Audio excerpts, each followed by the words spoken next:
Seja muito bem-vindo a mais uma aula do nosso curso. Hoje a gente vai continuar discutindo temas que são importantes para o Enem.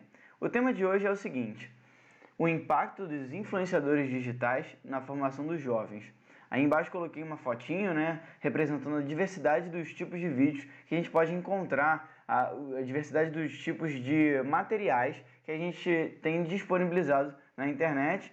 Aí fazendo uma referência ao YouTube, que pelas últimas pesquisas, a segunda maior plataforma do mundo de pesquisa, só perdendo para o próprio Google. Inclusive aí, o YouTube é do Google, mas em termos de pesquisa, o YouTube já ocupa a segunda posição em termos de volume de pesquisa. Então vamos fazer o nosso primeiro passo do nosso brainstorm, que faz parte da identificação de palavras-chave. Então aí a gente separou impacto, influenciadores digitais, formação e jovens. Então, para impacto, eu levantei consequência, relevância, diferença, mudança e influência. Para influenciadores digitais, eu levantei os seguintes termos: famosos, autoridade, exposição, prestígio, aprovação, sucesso, redes sociais, inspiração, poder e marketing. Para a formação, eu levantei como pontos educação, princípios, habilidades, capacidades, relações, conhecimento, planos e metas, sonhos, caráter e empenho. E para jovens, eu levantei crianças, adolescentes, idealistas, motivados, militantes. Então, todos esses termos me vieram à cabeça quando eu estava pensando o primeiro e segundo passos do brainstorm.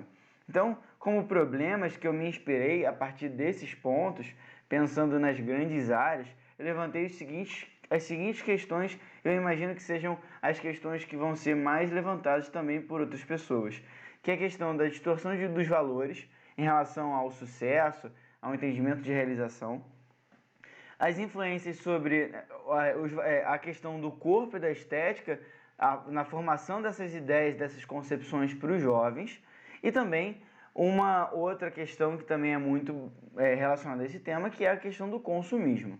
E a gente vai abordar um pouquinho de cada um deles.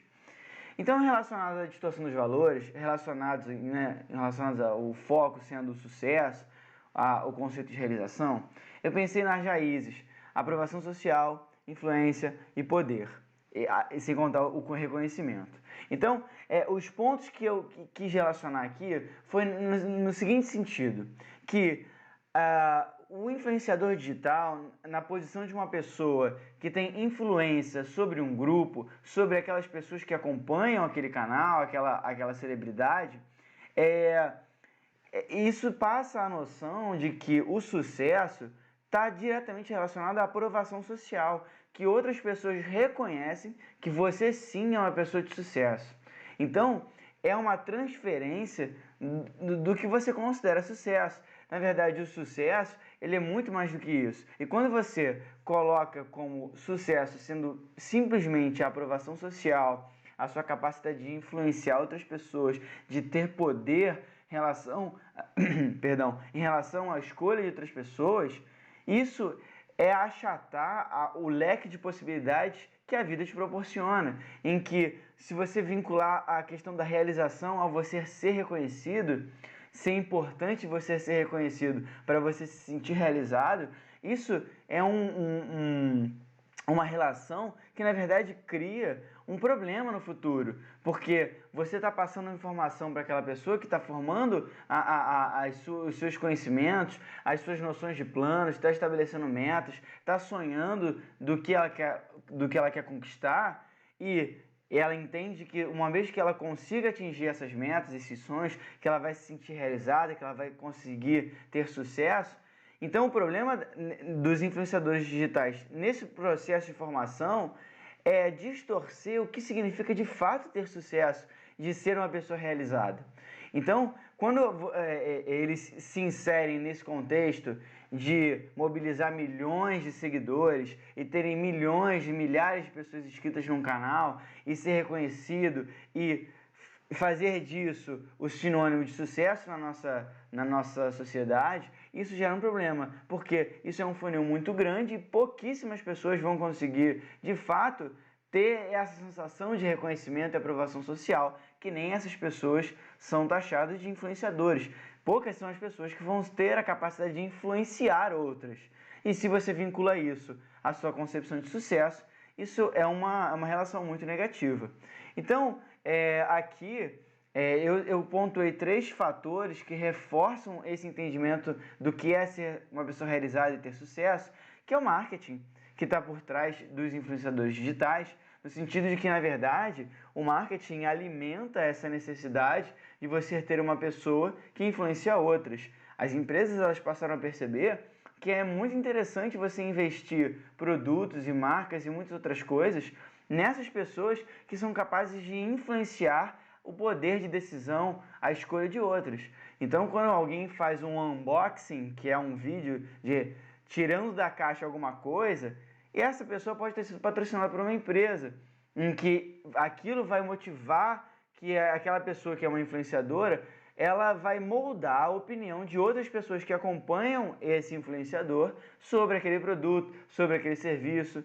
Então é impressionante, a gente coloca como fenômeno o Felipe Neto, em que conseguiu uma marca de milhões de seguidores, de pessoas inscritas no seu canal no YouTube, em que uma vez eu li que a opinião dele sobre um assunto fazia uma influência ele modulava, de certa maneira, as ações daquela empresa. Então, se ele fazia um comentário X, aquilo tinha um impacto gigantesco.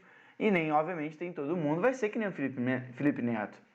Então, o marketing por trás disso é uma coisa gigantesca. O poder de influência, de dizer se as pessoas vão comprar ou não, se elas vão optar por viajar para algum lugar ou não, se elas vão escolher uma empresa ou outra, um carro ou outro, um produto ou outro, isso está por trás desse poder que essas pessoas ganham, né? Então, essa visibilidade, essa capacidade de atingir muitas pessoas. Então, eu coloquei também como reforço a questão da viralização.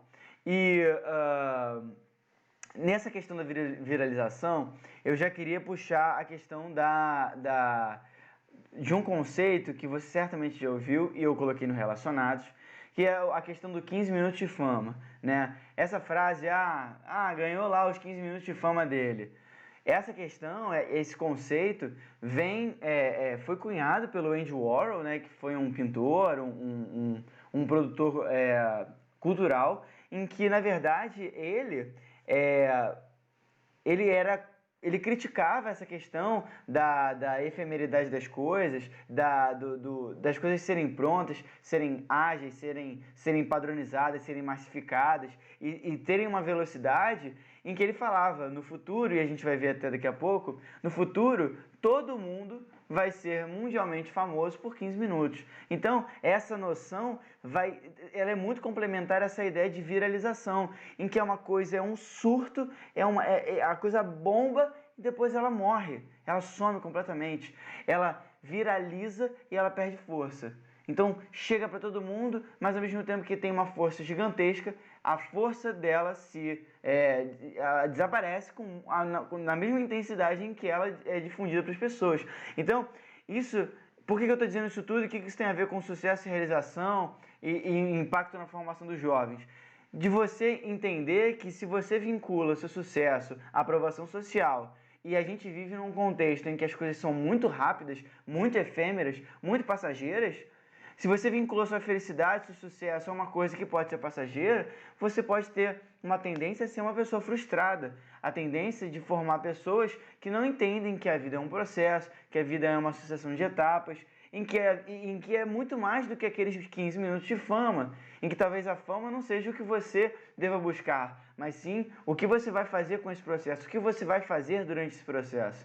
Então são reflexões em que são pertinentes para você pensar essa formação dessas pessoas, em que na verdade gera-se uma ansiedade para conseguir aquilo que durante todo momento você enxerga, que a pessoa é influente, que a pessoa é reconhecida, que a pessoa tem uma aprovação, e que quando você não consegue, aquilo pode gerar uma ansiedade de você não chegou lá, ou você não está conseguindo ter sucesso. Enfim, é uma discussão relacionada a essa distorção do que é considerado um sucesso, do que é considerado realização, e que certamente está direcionado ao conceito de felicidade. Aqui eu coloquei ilustrando o que eu falei, esse é o Andy Warhol. Aí essa frase famosa dele, no futuro, todo mundo vai ser mundialmente famoso por 15 minutos. E aí a assinatura dele, e esses quadros, né, que são clássicos dele, isso também tem uma outra relação com o pop art, né? E você depois pesquisa que com certeza você vai descobrir muitos outros conceitos interessantes, mas que ele vem nessa linha de criticar essa massificação das coisas, essa padronização das coisas e esse consumo, né, estereotipado e padronizado. Enfim, vamos seguir então a nossa discussão, em que o segundo ponto que a gente traz é corpo e estética. A influência dessas pessoas, dessas autoridades, em relação a ditar o que é o ideal, o que é o padrão, né? O que seria o melhor, o que seria a tendência. Então, dentro dessa discussão, eu levantei como raízes dessa problemática a corpolatria, que é um termo que significa o culto ao corpo, ou seja, como se o corpo fosse a coisa mais importante que você tivesse para oferecer, em que a questão da influência e essa questão do corpo e da estética está muito relacionado à construção de um corpo perfeito, de um estereótipo, de um sonho, ou de como você deveria se expor para as outras pessoas.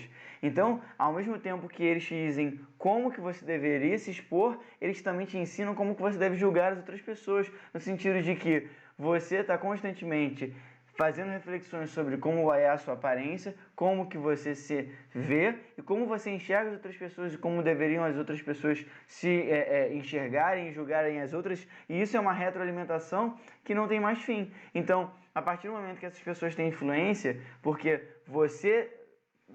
cada um julgou que aquela pessoa é relevante e aquela pessoa adquiriu uma autoridade para falar sobre aquele assunto. Então, a partir desse momento, você tem um culto ao corpo, um culto à perfeição do corpo, um culto à estética e um mercado, de novo, mais uma vez, o marketing por trás disso, de uma indústria da estética e relacionado ao corpo, né, aos produtos, às cirurgias, tudo relacionado a isso, bilionário, é uma empresa, é uma economia bilionária que se beneficia dessa relação de você explorar isso. E qual que é o reforço? Com certeza marketing e publicidade, porque, de novo, eles estão, de novo, entranhados nessa questão de você usar como canal de publicidade essas pessoas que são influentes, que citam as tendências, que determinam, de certa maneira, o que é correto, o que não é, o que é legal, o que não é, o que é aceitável, o que não é.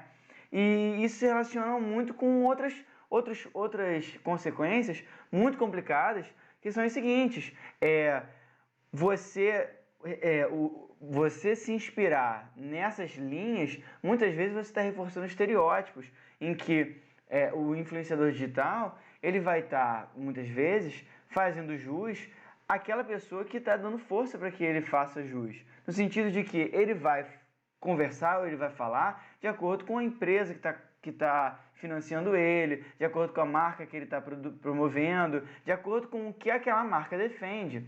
Então, assim, é complicado que muitas vezes, e podem existir certamente influenciadores que vão abordar outras bandeiras, vão abordar outros movimentos, vão abordar a voz, vão dar espaço para a voz de muitas vezes minorias, mas o que a gente vê muitas vezes é o reforço de um estereótipo de como você deveria se expor para as outras pessoas, o que é considerado o padrão, o que é considerado bonito, o que é considerado ideal.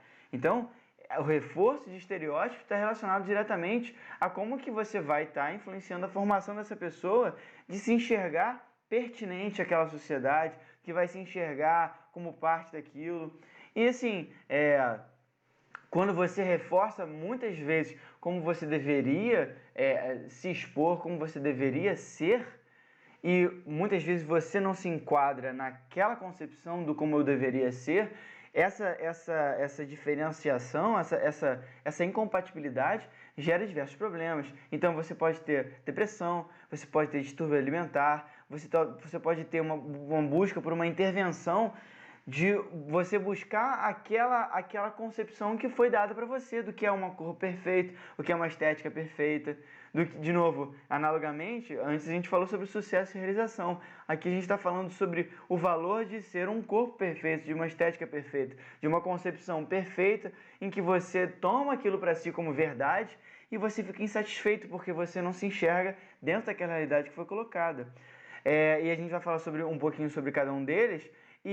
Eu coloquei aí Metamorfose, que é um livro do Franz Kafka, um autor ultra realista, né, que ele tem esse livro da metamorfose, que eu gostei de citar porque ele fala sobre essa questão da mudança brusca, né, e aí, obviamente, é um livro ficcional, mas é uma referência muito boa para você ter em relação a essa questão da mudança, dessa questão do simbolismo da mudança, da relevância da mudança. Eu achei interessante de trazer para você. Depois você pesquisa um pouquinho mais, que eu tenho certeza que você vai gostar.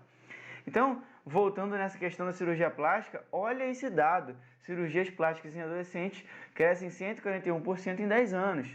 E aqui, logo em seguida, eu me desculpo pela qualidade da imagem, foi a melhor que eu consegui encontrar. Aqui, as intervenções, nessa primeira notícia, ele fala que submetem a procedimentos estéticos por bullying e melhora da autoestima. Ou seja, olha o link que foi estabelecido em que a questão de você se sentir bem, feliz, está relacionada à sua estética, a maneira como o seu corpo se apresenta para as outras pessoas, e que as principais intervenções são modificar o nariz, lipoaspiração, seios e orelhas. Isso é entre as pessoas entre 14 e 18 anos. 14 e 18 anos. Pessoas que sentem uma necessidade extrema de intervir no seu corpo, sendo que você só viveu 18 anos e você tem uma vida inteira pela frente, mas isso é uma necessidade tão urgente que a pessoa precisa se sentir adequada, precisa se sentir inserida. Então você vê que valores são esses que são reforçados pelos influenciadores digitais que colocam uma sociedade em xeque sobre a sua noção de pertencimento, a sua noção de felicidade. Então isso é uma discussão realmente muito séria sobre o impacto dessas questões. Aí eu coloquei uma foto sobre o Dia Mundial da Conscientização de Transtornos Alimentares, ou seja, que a gente vai fazer uma relação sobre esse sentimento de você não se sentir inserido naquela dinâmica, naqueles conceitos, naqueles padrões, e você adquirir transtornos a partir dessa sensação de não pertencimento, que pode ser como é que se diz? Ser traduzidos em transtornos alimentares, bulimia, anorexia e muitos outros que são muito pertinentes a serem discutidos. E aí o livro que eu falei, do Franz Kafka, inclusive eu tenho esse livro, exatamente essa capa, um livro maravilhoso, super fininho, deve ter 100 páginas, é muito rápido, uma leitura muito boa, e recomendo que você faça. Então vamos para o nosso último ponto relacionado a esse tema, que é o consumismo. Então, que raiz a gente tem dos influenciadores digitais e a formação dos jovens relacionados ao consumismo? A gente tem como raiz essa noção de insatisfação emocional e de felicidade condicionada, no sentido de que as pessoas elas estão constantemente insatisfeitas e a gente tem como reforço o marketing, as mídias digitais e as figuras de autoridade que constantemente estão lembrando a gente que o que a gente tem não é mais o melhor, que a gente precisa de uma outra coisa, de que a gente precisa substituir, que a gente precisa mudar, que aquilo não é mais adequado, que aquilo está velho, que aquilo está obsoleto.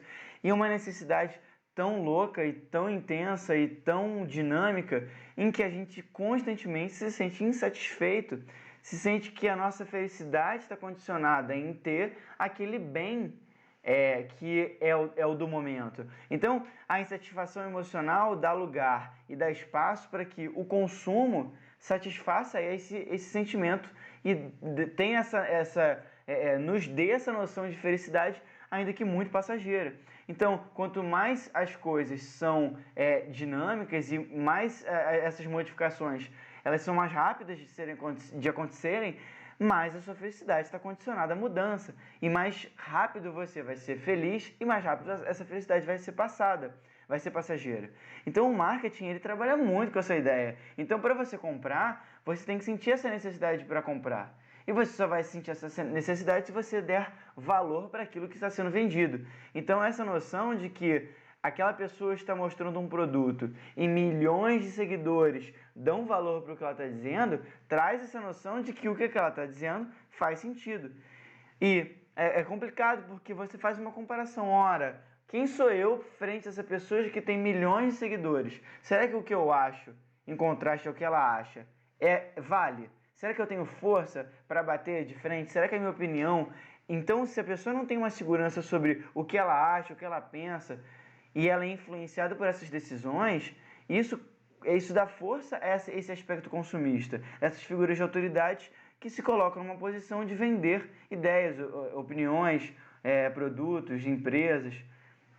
E de novo, a publicidade aparecendo aí como mais um canal para fazer com que aquela pessoa consuma aquilo de interesse que está sendo vendido. Então, o que eu gostei de relacionar, eu acho que muito interessante, é um poema do Carlos Drummond de Andrade, nosso poeta aí que faz o Brasil se sentir muito orgulhoso. E ele tem um poema muito interessante, e que eu vou colocar aqui a seguir, que ele retrata essa questão da objetificação das pessoas, essa questão da marca, da redução das pessoas ao que elas vestem, o que elas são, o que elas aparentam ser. E, obviamente, relacionado a isso tudo, mais uma vez a frustração aparece, porque você imagina você condicionar a felicidade das pessoas ou a satisfação das pessoas, esses jovens que estão se formando, ao consumo, uma coisa que é simplesmente esvaziada de significado e passageira. Então, frustração, consequentemente, é uma consequência direta desse contexto. A depressão também, e aqui eu coloquei para vocês o poema que eu acabei de citar. Ele é maior do que isso, mas aqui não caberia se eu colocasse tudo. Então, assim, eu vou, se você quiser pausar o vídeo para você ler com calma, mas esse é um poema maravilhoso, em que de fato retrata essa questão da objetificação das coisas, dessa substituição do que é importante, o que você veste, não quem veste, mas o que você veste, né? O Mário Sérgio Cortella, um outro filósofo, ele fala isso. Antes, o que dava importância ao tênis era que eu estava vestindo tênis. E não o contrário, o tênis é que dava importância para mim. Então é essa questão dessa substituição do valor das coisas e não das pessoas que também está entranhado nessa discussão. Então aí, se você não conhece o Carlos Drummond de Andrade, é esse aí que eu coloquei no centro do nosso slide. E se você é do Rio de Janeiro, né, essa escultura aí em Copacabana, que tadinho, já perdeu o óculos, né, já roubaram o óculos várias vezes dele, mas depois recuperaram. Essa figura, se você não sabia quem era esse moço aí, é o Carlos Drummond de Andrade. Então, eu espero que você tenha gostado da nossa discussão, que você tenha aprendido, e eu te espero nas nossas próximas aulas do nosso curso.